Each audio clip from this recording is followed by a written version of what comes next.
दोस्तों, बिहार का चुनाव खत्म हुआ और एसआईआर को लेकर जो विवाद इस वक्त खड़ा हुआ उसका हल चुनाव आयोग के पास नहीं है।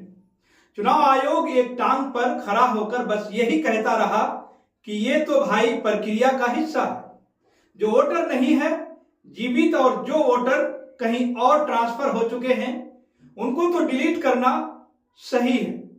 ये प्रक्रिया का हिस्सा था तो फिर इसे प्रक्रिया के तहत ही किया जाना था।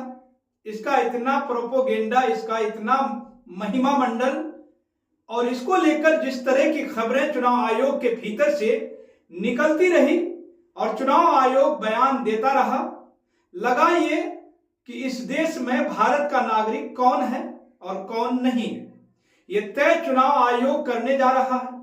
बिहार का चुनाव निपट गया और बिहार में जिस तरह से एसआईआर कराया गया उसमें लाखों लोगों का नुकसान हुआ।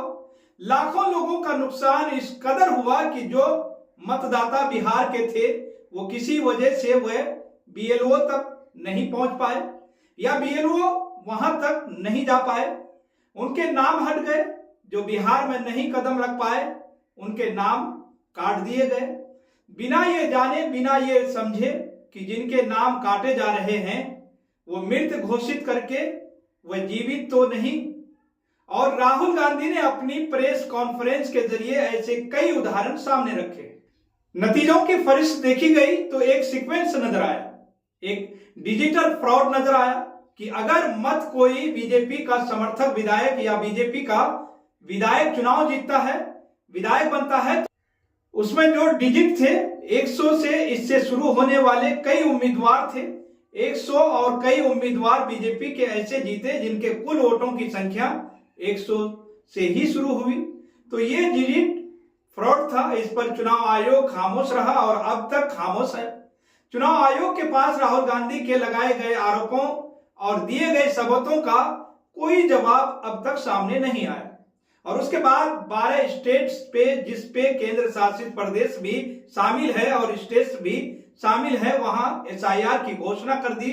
जो काम 3 साल में होना है उससे 3 महीने में, 2 महीने में करने का दबाव बनाया जाता है। नतीजा ये हुआ कि बंगाल में बीएलओ सुसाइड करने लगे।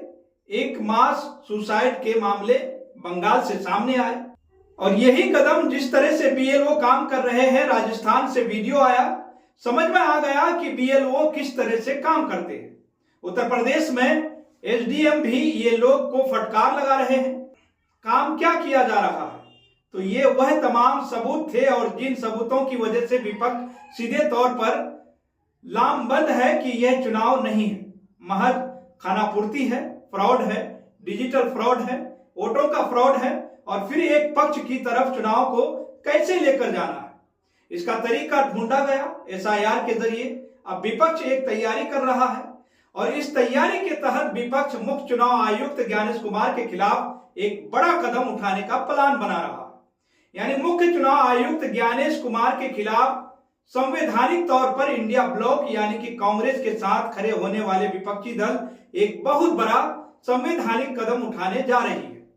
इस संवैधानिक कदम की रूपरेखा तैयार हो रही है। विपक्षी दल आपस में बातचीत कर रहे हैं।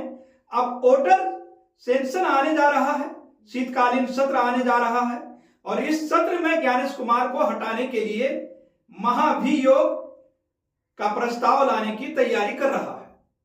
अपने सहयोगी दलों और सहयोगी दलों के अलावा वह दल जो एसआईआर चुनाव आयोग की कार्यशैली, वोटों का हेरफेर, डिजिटल फ्रॉड, ईवीएम जैसे मुद्दों पर समर्थन देते हैं, उन तमाम दलों को साथ लाकर विपक्ष इस बारे में चर्चा शुरू कर दी गई है कि एकजुट होकर चुनाव आयोग के खिलाफ खड़े हो, जनता में संदेश जाए कि अगर विपक्ष वोट चोरी के नाम पर प्रेस कॉन्फ्रेंस करके सबूत देता है, सड़क पर उतरकर प्रदर्शन करता है, तो संसद के भीतर भी मुख्य चुनाव आयुक्त को नहीं छोड़ता।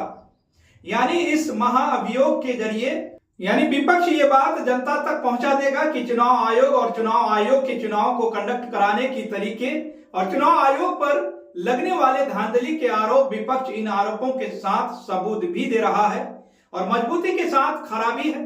विपक्ष चुनाव आयोग को कटघरे में खड़ा करके ये भी दिखाएगा कि चुनाव आयोग को बचाने के लिए सत्ता पक्ष यानी कि प्रधानमंत्री अपने सहयोगी दलों के साथ कितनी मजबूती के साथ खड़े हैं। यह दावा भी पुख्ता हो जाएगा विपक्ष का कि चुनाव आयोग को बीजेपी का समर्थन है या बीजेपी के समर्थन से चुनाव आयोग या चुनाव आयुक्त काम कर रहे हैं। कांग्रेस मुख्य चुनाव आयुक्त ज्ञानेश कुमार के खिलाफ संभावित महाभियोग प्रस्ताव पर राजनीतिक दलों के बीच एक बार फिर चर्चा शुरू कर चुकी है। संसद के पिछले सत्र में इस पर भी दलों के बीच व्यापक चर्चा हुई थी। अब संसद के शीतकालीन सत्र में यह मामला और गंभीरता के साथ उठेगा। कांग्रेस लगातार चुनाव आयोग की निष्पक्षता पर सवाल खड़ा कर रही है। कमोबेश हर दिन कांग्रेस चुनावी प्रक्रिया को लेकर सवाल खड़े कर रही है। जिस तरह से कांग्रेस की तरफ से पोस्ट लिखे जा रहे हैं जिसमें साफ तौर पर लिखा गया है कि चुनाव आयोग का खेला मशीन घुमाओ, चुनाव कांग्रेस के इस प्रक्रिया को बिहार चुनाव के बाद उठे विवादों से भी जोड़कर देखा जा रहा है, जहां विपक्ष ने मतगणना में देरी, अधिकारियों की कथित भूमिका और पारदर्शिता पर गंभीर सवाल उठाए हैं। पार्टी का कहना है कि लोकतांत्रिक प्रक्रिया को लेकर जनता का भरोसा कम नहीं होने देना चाहिए और चुनाव आयोग को इन सवालों पर खुले मंच पर जवाब देना चाहिए। जिस तरह से राहुल गांधी खुले मंच पर आकर सबूतों के साथ तमाम आरोप भी लगा रहे हैं और उन आरोपों के संबंधित उससे जुड़े हुए सबूत भी दे रहे हैं। अब देखना यह होगा कि विपक्ष कितना लामबंद होता है और विपक्ष की लामबंदी चुनाव आयोग पर कितना दबाव डाल पाती है और महाभियोग का प्रस्ताव किस तरह से पास कराने की तैयारी विपक्ष करता है।